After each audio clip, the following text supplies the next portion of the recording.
هو الكنز في الرحلة بلاش ليه ضاي بطل يخاف لما شاف وش عبده، وازاي لحظة رفض العالم كله ليك ممكن تبقى هي نفس لحظة قبولك لنفسك. تخيل يبقى اسمك ضاي نور بس انت عدو الشمس، الحاجة اللي بتدي حياة ونور للكون كله توجعك وبتخاف منها، مؤلمة جدا بالنسبة لك. فيلم ضاي مش مجرد فيلم مهرجانات ممل او فيلم تجاري عبيط. ازاي بقى؟ انا هقولك ازاي، بس قبل ما اقولك ازاي روح اعمل لايك وانا هنزل بالتتر عشان اقولك يعني ايه قبل ازاي. هقولك ازاي كمان شوية.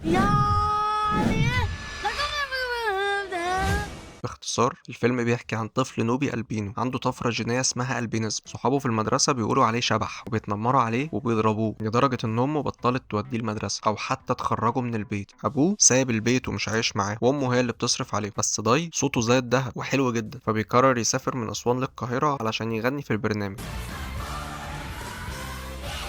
في أول ربع ساعة من الفيلم أنت بتبقى عرفت كل ده، والأحداث بتحضرهم للسفر من أسوان للقاهرة. في بداية الرحلة فلوسهم وموبايلاتهم والعربية اللي مسافرين بيها بتتسرق، ويلاقوا إن مفيش غير اختيارين: يوصلوا المسابقة أو يرجعوا أسوان. بس استنى، ده مش فيلم عن مسابقة غنى والبطل صوته حلو وهيكسب المسابقة، ده فيلم عن رحلة خوف. ضي اللي معنى اسمه نور بيخاف من النور، بيخاف من الشمس. في الآخر بيقرروا إن هم يكملوا الطريق من أسوان للقاهرة عشان ضي يوصل المسابقة. الطريق من أسوان للقاهرة ده مش طريق سهل، خصوصا لو أنت معكش فلوس، ولأن الطريق صعب. طول الطريق بيقابلوا ناس تدلهم تقول لهم على الطريق الصح، ويغني مسيري في يوم الاقيك. وعشان ضاي نوبي اتربى على اغاني الكينج محمد منير، وهيروح المسابقه علشان يغني المنير. ظهور محمد منير في الفيلم مش مجرد ضيف شرف، ودي نساها دلوقتي هنجيلها بعدين. المهم ان هما بينزلوا الاقصر، وليل اخت ضاي بتبيع الانسيال بتاعها عشان يجيبوا تذاكر القطر ويرجعوا اسوان. الفلوس ما بتكفيش، فبتقرر ان هي تجيب 3 تذاكر بس للقاهره، وبتنزل هي من القطر والقطر بيتحرك، فضاي بياخد باله فبينزل وراه. وهنا يجي المشهد اللي بيلخص فكره الفيلم كله، مشهد خناقه القطر. انت عايزه تحبسيه في الضلمه، انت عايزه تموتيه في الشمس. في اللحظه دي ضي بينط من القطر عشان خاطر اخته. هو ما بيسيبش اخته ويقول يلا نفسي وانا النجم وهم كلهم جايين معاه ومش مهم وبتاع الكلام ده، بالعكس ده بينط من القطر عشانها، عشان لازم تكون معاه وتكمل معاه الرحله. هما الاتنين بيكملوا بعض. وهنا بتظهر شخصيه عامل المطافي، البطل المفتاح اللي انقذ 5 اطفال لحد ما وشه راح والمجتمع خلاه يضطر ان هو يلبس ماسك. ضي بيشوف نفسه في عينين عبده ويفهم ان ده ممكن يكون مصيره لو فضل خايف ومستخبي. عبده بيساعد ضي وبيوصله للمحطه الجايه باقصى سرعه عشان يلحق امه وميس صابرين. امك ولا ميس صابرين؟ يا ميس صابرين طبعا، شبه بعض. انت عارف ليه طلع ميس صابرين مسيحيه؟ انا عارف ومش هقول. لو انت عارف اكتب في الكومنتات، لو ما تعرفش اسالني في الكومنتات، بس انا مش هقول. بيجري ضاي يغني في ميكروفون المحطه ويكملوا الرحله، ويروحوا يركبوا من شط النيل عشان يركبوا مركب الحاج جوده التاجر الندل. الصدفه الغريبه ان هم بيقابلوه فعلا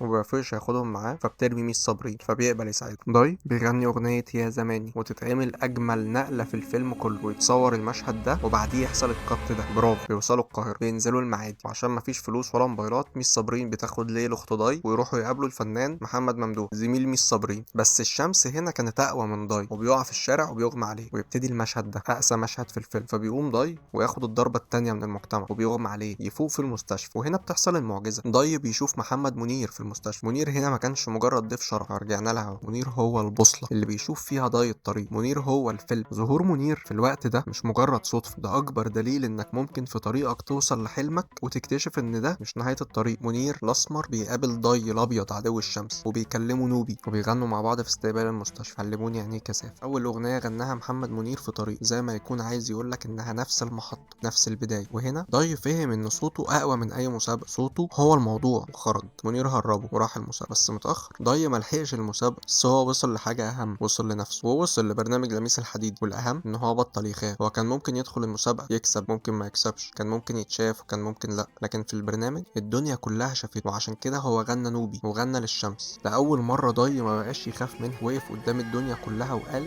انا مش شبح، انا ضي، انا النور. رمزيات بقى، خد بقى في الرمزيات. اللحظة اللي عبده قلع فيها الماسك في اخر الفيلم دي كانت اشارة ان الرحلة نجحت، الخوف انتهى خلاص. في العربية النقل كله مضلم والنور طالع من ضي. هو كان عايز يقول لك يعني ان النور الحقيقي هو النور الداخلي اللي بينور وسط الضلمة. عطل العربية ده تعطل الخطط اللي بيحصل بسبب الظروف. الفيلم بيقدم الام زينب كجوهرة حقيقية، هي مش مجرد هي الدرع اللي بيحمي ضي من ضربات الشمس والاسد. هي اللي بتعرف ان الرحله دي اصعب من اي برنامج. ليل اخته اللي بتغير منه عشان هو اللي على الحجر واخد كل الاهتمام، كانت بتمثل الجزء الغيور اللي جوانا كلنا. هي مش شريره، هي طفل تخاف ان ضي ياخد كل الاهتمام عشان هو مختلف. بس في لحظه بتبيع الانسيال الفضه عشان يكملوا الرحله، عشان تثبت ان هم اخوات في الاخر وما لهمش غير بعض. المخرج كريم الشناوي من اول مشهد لاخر مشهد بيقول لك النور الحقيقي مش نور نور الشمس اللي بتوجع ضي. النور الحقيقي هو النور الداخلي اللي بينور من جوانا. فكر فيها، طفل اسمه ضوء بيخاف من الضوء، بيخاف من الشمس. شايف المفارقه؟ فيلم بقى بيعلمنا ان احنا لازم نمشي طريقنا كله للاخر عشان نلاقي النور اللي جوانا، حتى لو الطريق ده كان من اسوان للقاهره مشي ومحدش شايفه غير امك. ممثلين اقوياء، مخرج شاطر، مؤلف ذكي، ومحمد منير وابن اخت محمد منير اللي غنى كل اغاني الفيلم ابا يزيد. وفي الحقيقه ده ابن اخت محمد منير وشغال معاه في فرقته، يعني منير ابوه الروحي وخاله في نفس الوقت. الفيلم ده حقيقي جدا، وانت بتتفرج عليه هتلاقي نفسك في الرحله. فلو انت كنت مكان كنت هتكمل الرحله ولا هترجع؟ روح بقى اعمل لايك وسبسكرايب، وانا هقول لك يعني ايه. سلام.